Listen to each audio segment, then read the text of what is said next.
ನಮಸ್ಕಾರ, ನೀವು ನೋಡ್ತಾ ಇದ್ದೀರಾ ನ್ಯೂಸ್ ಫಸ್ಟ್. ನಾನ್ ಭೂಷಾ. ತುಳುನಾಡಿನ ದೈವಗಳ ಕಾರಣಿಕದ ಪವಾಡಗಳು ಒಂದೆರಡಲ್ಲ ಬಿಡಿ.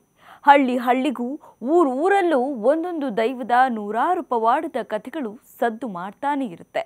ಈ ದೈವಗಳ ಪವಾಡದ ಕಥೆಗಳನ್ನ ಕೇಳ್ತಿದ್ರೆ ಮೈ ರೋಮಾಂಚನವಾಗುತ್ತೆ. ಯಾವುದೇ ಕಷ್ಟವಿದ್ರೂ, ಯಾವುದೇ ನೆಲದಲ್ಲಿದ್ರೂ ಸ್ವಾಮಿ ದೈವ ಅಂತ ತಾವು ನಂಬೋ ದೈವದ ಹೆಸರನ್ನ ಹೇಳಿದ್ರೆ ಕಷ್ಟಗಳೆಲ್ಲ ಮಾಯವಾಗುತ್ತೆ ಅನ್ನೋ ನಂಬಿಕೆ ತುಳು ಜನರಲ್ಲಿದೆ. ಕೇವಲ ತುಳುನಾಡಿಗರಲ್ಲಿ ಮಾತ್ರವಲ್ಲದೆ ಇಡೀ ಕರುನಾಡಿನೆಲ್ಲೆಡೆ ಪಸರಿಸ್ತಾ ಇದೆ. ಇದೀಗ ಅಂಥದ್ದೇ ಅಪರೂಪದ ಪವಾಡದ ಕಥೆಯನ್ನ ನಿಮ್ಮ ಮುಂದಿಡ್ತಿದ್ದೀನಿ ಇವತ್ತಿನ ಸ್ಪೆಷಲ್ ರಿಪೋರ್ಟ್ನಲ್ಲಿ. ದೈವ ಅಂತಿದ್ದಂಗೆ ಇದು ನಡೆದಿರೋದು ಕರಾವಳಿ ಕರ್ನಾಟಕ ಭಾಗದಲ್ಲಿ ಅನ್ನೋದು ನಿಮಗೆ ಕನ್ಫರ್ಮ್ ಆಗುತ್ತೆ. ಹೌದು, ಈ ಅಪರೂಪದ ಘಟನೆ ನಡೆದಿರೋದು ಉಡುಪಿ ಜಿಲ್ಲೆಯ ಹೆಬ್ರಿ ತಾಲೂಕಿನ ಪುಡುಕೂರಿನಲ್ಲಿ. ಇಳಿ ವಯಸ್ಸಿನ ಈ ತಂದೆಗೆ ದೈವದ ಕೆಲಸವೇ ನಿತ್ಯದ ಕಾರ್ಯ. ನರನಾಡಿಗಳಲ್ಲೂ ತಾವು ಆರಾಧಿಸೋ ದೈವವೇ ತುಂಬಿಕೊಂಡಿದೆ. 80 ವರ್ಷದ ಇಳಿ ವಯಸ್ಸಿನ ಇವರ ಹೆಸರು ಸುಂದರ್ ಪೂಜಾರಿ. ಇವರು 12 ವರ್ಷದವರಿದ್ದಾಗಿಂದಾನೇ ದೈವಾರಾಧನೆಯಲ್ಲಿ ತೊಡಗಿಸಿಕೊಂಡಿದ್ದಾರೆ. ಸರ್ವವೂ ದೇವನಿ ಅಂತ ಜೀವನ ಸಾಗಿಸುತ್ತಿದ್ದಾರೆ. ಇವರಿಗೆ ದೇವರು ಬಿಟ್ಟರೆ ಪತ್ನಿ, 3 ಮಕ್ಕಳೇ ಪ್ರಪಂಚ. 2 ಹೆಣ್ಮಕ್ಳು ಮತ್ತು ಒಬ್ಬನೇ ಮಗ. ಅವರೇ ಈ ಭೋಜ ಪೂಜಾರಿ. 56 ವರ್ಷದ ಈ ವ್ಯಕ್ತಿಯ ಹಿಂದೆ ಒಂದು ದೊಡ್ಡ ಕಥೆಯೇ ಇದೆ. ಒಂದೆರಡು ದಿನದ ಕಥೆಯೂ ಅಲ್ಲ, ಒಂದೆರಡು ವರ್ಷದ ಕಥೆಯೂ ಅಲ್ಲ. ಆ ರಾಮನೇ 14 ವರ್ಷಕ್ಕೆ ವನವಾಸ ಮುಗಿಸಿ ವಾಪಸ್ಸಾಗಿದ್ದ. ಆದರೆ ಈ ಭೋಜ ಪೂಜಾರಿ ಬರೋಬ್ಬರಿ 28 ವರ್ಷ ಆದಮೇಲೆ ಹೆತ್ತವರ ಮಮತೆಯ ಮಡಿಲು ಸೇರಿದ್ದಾನೆ. ನಿಮಗೆ ಆಶ್ಚರ್ಯವಾದರೂ ಇದು ನಿಜ. ಅದಕ್ಕೆ ಕಾರಣ ಆ ದೈವ ಅನ್ನೋದು ಅಷ್ಟೇ ಸತ್ಯ. ಈ ವ್ಯಕ್ತಿ 28 ವರ್ಷ ಎಲ್ಲಿಗೆ ಹೋಗಿದ್ರು, ಇವರು ವಾಪಸ್ ಬರೋಕ್ಕೂ ದೈವಕ್ಕೂ ಹೇಗೆ ಕನೆಕ್ಷನ್, ಹೀಗಂತ ನೀವು ಕನ್ಫ್ಯೂಸ್ ಆಗ್ಬೋದು. ಇದನ್ನು ಡೀಟೇಲ್ ಆಗಿ ಹೇಳ್ತೀನಿ. ಈ ಭೋಜ ಪೂಜಾರಿ ಇದ್ದಾರಲ್ಲ, ಇವರು ಕಳೆದ 28 ವರ್ಷದಿಂದ, ಅಂದರೆ ಇವರಿಗೆ 28 ವರ್ಷ ಇದ್ದಾಗ ತಂದೆ ಜೊತೆ ಜಗಳ ಮಾಡಿಕೊಂಡು ಮನೆಯವರ ಮೇಲೆ ಮುನಿಸ್ಕೊಂಡು ಮನೆ ಬಿಟ್ಟು ಹೋಗಿರ್ತಾರೆ.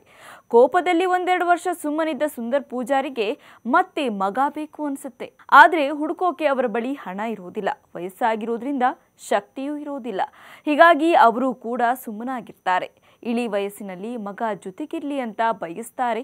ಕಳೆದ ಮಾರ್ಚ್ನಲ್ಲಿ ಸುಂದರ್ ಪಡುಕುಡೂರು ಬ್ರಹ್ಮ ಬೈದರ್ಕಳ ಗರಡಿಯಲ್ಲಿ ಬೆರ್ಮರ್ ಮತ್ತು ಕೋಟಿ ಚೆನ್ನಯ್ಯ ದೈವದ ಬಳಿ ಕಾರಣಿಕ ಕೇಳಿದ್ದು, ಈ ವೇಳೆ ದೈವ ವರ್ಷ ತುಂಬೋದ್ರಲ್ಲಿ ಮನೆಗೆ ಬರ್ತಾನೆ, ಚಿಂತೆ ಮಾಡಬೇಡ ಅಂತ ಅಭಯ ಕೊಡುತ್ತೆ.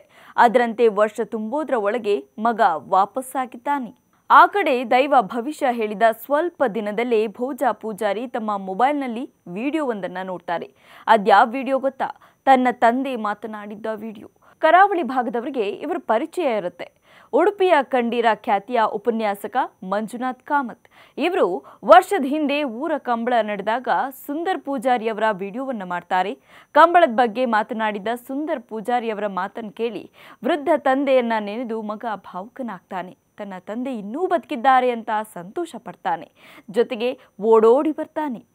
ಹುಬ್ಬಳ್ಳಿಯಲ್ಲಿ ಹೋಟೆಲ್ ಕೆಲಸ ಮಾಡಿಕೊಂಡಿದ್ದ ಭೋಜ ಪೂಜಾರಿ ಕಳೆದ 3 ದಶಕಗಳಿಂದ ರಾಜ್ಯದ ಹಲವೆಡೆ ಹೋಟೆಲ್ ಕೆಲಸ ಮಾಡಿಕೊಂಡಿದ್ರು. ಮಗ ಮನೆಗೆ ಬಂದ. ಗುರುತೇ ಸಿಗದ ಭೋಜ ಪೂಜಾರಿ ನಾನ್ ನಿಮ್ಮ ಮಗ ಅಂತಿದ್ದ.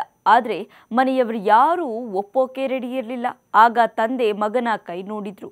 ಅವರ ಕೈನಲ್ಲಿರೋ ಆ ಗಡ್ಡೆಯೇ ಅವರನ್ನ ತಮ್ಮ ಮಗ ಅಂತ ಹೆತ್ತವರು ಒಪ್ಪಿಕೊಳ್ಳೋಕೆ ಸಾಧ್ಯವಾಯಿತು. ಸದ್ಯ ಕೋಟಿ ಚೆನ್ನಯ್ಯ ದೈವಗಳ ಕಾರಣಿಕಕ್ಕೆ ಊರಿನ ಜನ ಅಚ್ಚರಿ ವ್ಯಕ್ತಪಡಿಸಿದ್ದಾರೆ. ಉಡುಪಿ ಜಿಲ್ಲೆ ಹೆಬ್ರಿ ತಾಲೂಕಿನ ಪಡುಕುಡೂರು ವ್ಯಾಪ್ತಿಯಲ್ಲಿ ನಡೆದ ಘಟನೆ ಎಲ್ಲರನ್ನೂ ಮೂಕ ವಿಸ್ಮಿತರನ್ನಾಗಿಸಿದೆ. ಈ ಪ್ರಕರಣ ದೈವಗಳ ಮೇಲಿನ ನಂಬಿಕೆಯನ್ನ ಮತ್ತಷ್ಟು ಹೆಚ್ಚಿಸಿದೆ. ಕ್ಷಣದ ಮಾಹಿತಿಗಾಗಿ ನೋಡ್ತಾ ಇರಿ ನ್ಯೂಸ್ ಫಸ್ಟ್. ನಿರ್ಭೀತಿಯಿಂದ ನಿಮ್ಮ ಪರವಾಗಿ.